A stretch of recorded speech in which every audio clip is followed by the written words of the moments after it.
Bismillahirrahmanirrahim. Ya, buka surah Al-Baqarah. Juz'u 2 halaman 36 ayat 216. Ya, prinsip pentingnya kita berbaik sangka kepada Allah. Namanya dalam bahasa Arab itu husnudzon. Pentingnya kita husnudzon, berbaik sangka kepada Allah. Tidak boleh kita suudzon, berburuk sangka pada Allah, tidak boleh.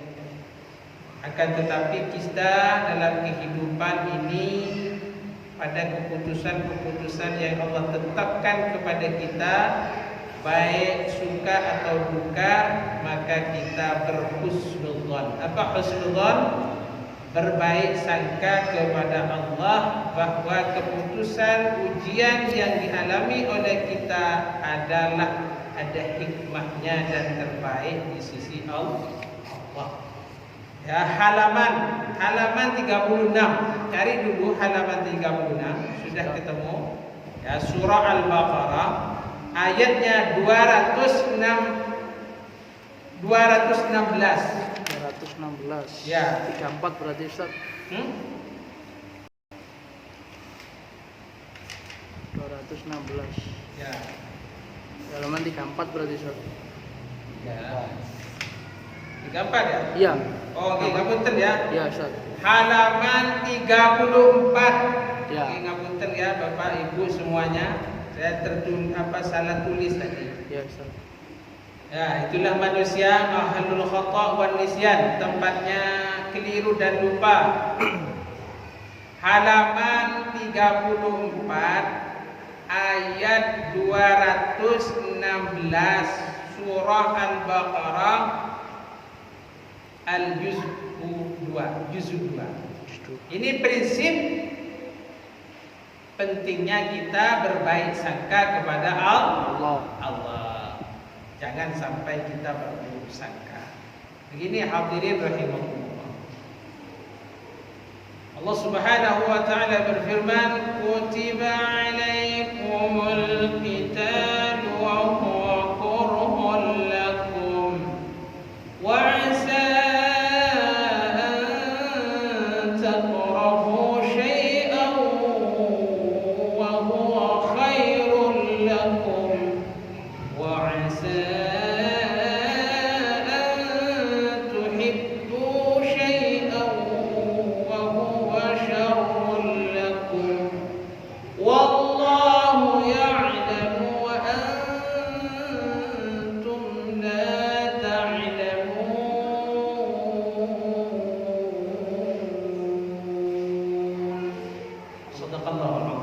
telah diwajibkan kepada mereka peperangan.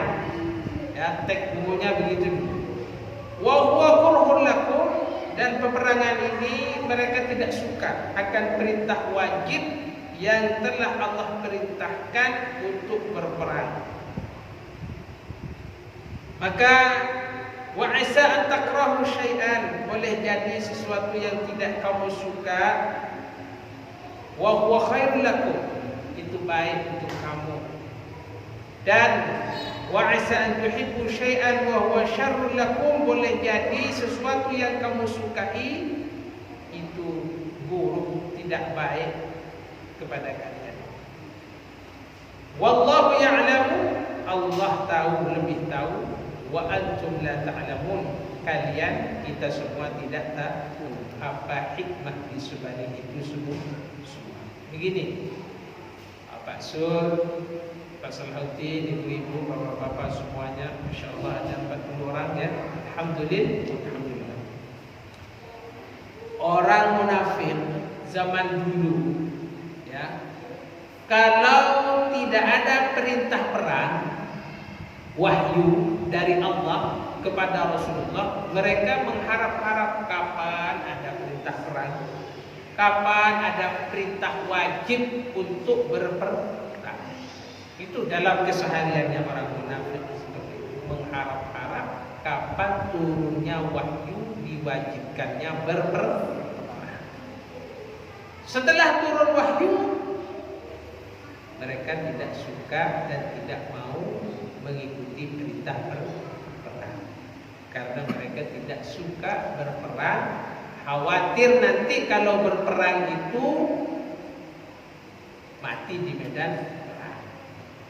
Padahal mati di medan perang adalah mati syahid.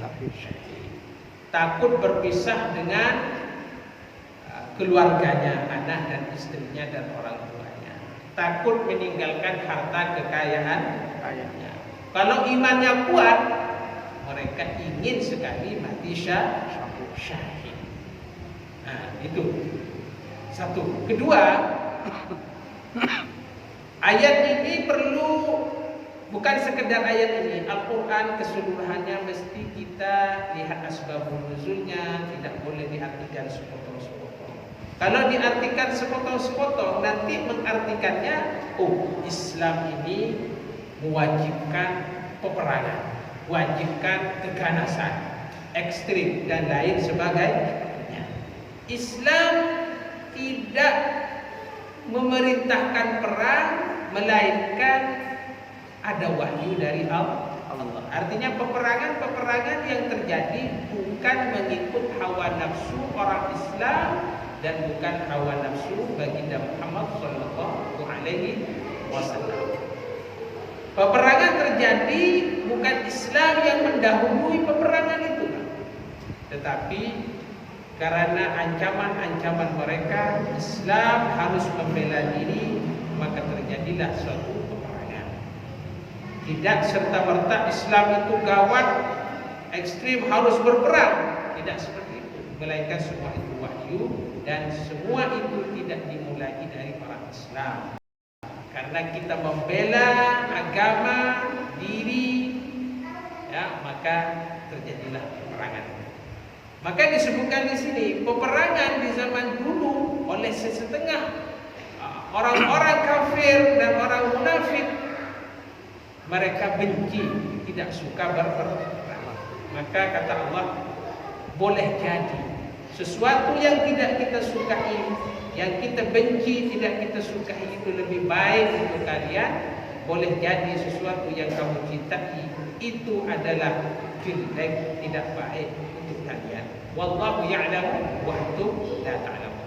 Artinya di dalam kehidupan, banyak atau tidak Pak Sur atau Pak Abdullah, sesuatu yang jenengan itu berdoa lama, kemudian doa yang kita inginkan itu tidak terkabul, hatinya itu merasa Rasulullah atau enggak? Merasa, ya Allah, kenapa doa itu tidak diterima? Kayak gitu ya?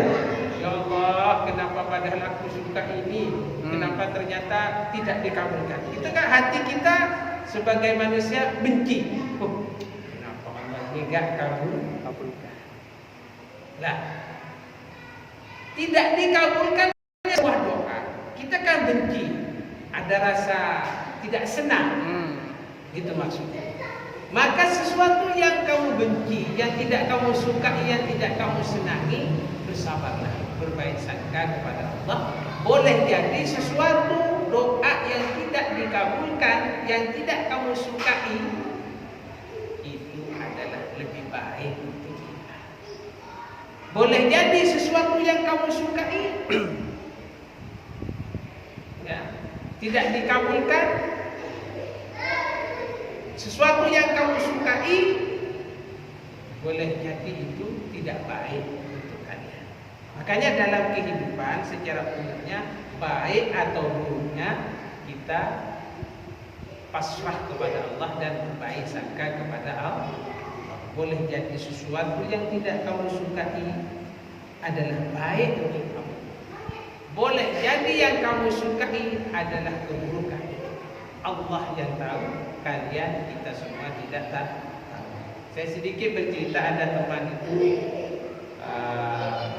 di luar kota, dia interview kerja, ya, interview kerja ke luar negeri, sehingga dia menunggu sekitar 1 tahun. 1 tahun. Setelah 1 tahun dia mengharapkan diterima kerjanya, ternyata setelah 1 tahun cancel. Saya tanya, kenapa tenang dan hijau? Dia bilang, saya pasrah kepada Allah. Nah, itu prinsip yang baik. Dan dia menjawab, innallaha ala kulli syai'in qadir. Allah yang berkuasa atas segala sesuatu. Jadi itulah pentingnya kita berbaik sangka. Satu lagi cerita pentingnya berbaik sangka. Satu kejadian, orang mau naik pesawat. Orang mau naik pesawat telat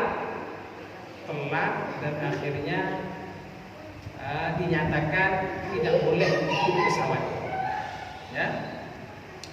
Akhirnya dia marah kenapa aku tidak boleh ikut pesawat ini.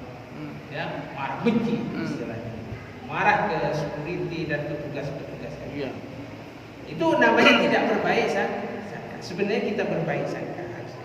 Maka apa yang terjadi setelah 1 jam atau 30 menit pesawat yang sudah terbang dikabarkan bahwasanya telah jatuh. Baru dia bersyukur kepada Allah, berterima kasih kepada Allah. Ternyata ada hikmah dari balik ketelatan dia tidak mengikuti pesawat itu. Kalaulah dia berbaik sangka dari sebelumnya, maka hati akan jadi. Merasa dia berterima kasih karena selamat dari jatuhnya pesawat. Kalaulah dia ikut pesawat itu, mungkin dia sudah mati dan terjatuh ke pesawat. Maka dia pentingnya kita dalam hidup ini, karena semua, tidak kira petani, pedagang, ya, yang bekerja di kantor atau ustaz, kiai, syekh, siapa, tidak lepas dari ujian. Yang kaya ada ujian, yang miskin ada ujian. Cuman setelah ujian sebanyak-banyak itu, lebih kita mendekat diri kepada Allah atau tidak? Setelah diuji bermacam-macam itu, lebih kita dekat dengan Allah atau tidak?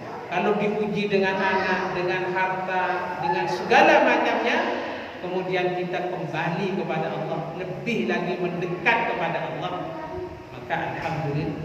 Semakin ada banyak ujian, ingat, semakin dengan sing-singkan dengan baju, ambil awal tahajud pada tengah malam.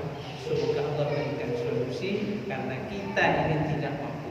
Inilah makna la haula wala quwwata illa billah. Ya, prinsipnya ini, ingat pentingnya kita berhusnuzon kepada Allah. Jangan sampai kita suudzon kepada Allah, karena wa asa an taqrabu syai'an, boleh jadi kamu benci pada sesuatu itu, wa huwa khairul lakum, padahal itu baik untuk kalian. Wa asa an tuhibbu syai'an, boleh jadi kamu cinta pada sesuatu itu, padahal itu tidak ada kebenaran. Boleh jadi kamu cinta kepada sesuatu itu, padahal itu keburukan untuk kamu. Wallahu ya'lamu, Allah yang lebih tahu, wa antum la ta'lamun, kita tidak tahu di sebalik itu semua. Semoga bermanfaat. Kita tutup dengan majlis. Subhanallahumma wa bihamdika, asyhadu an la ilaha illa anta, astaghfiruka wa atubu ilaik. Wassalamualaikum warahmatullahi wabarakatuh. Waalaikumsalam.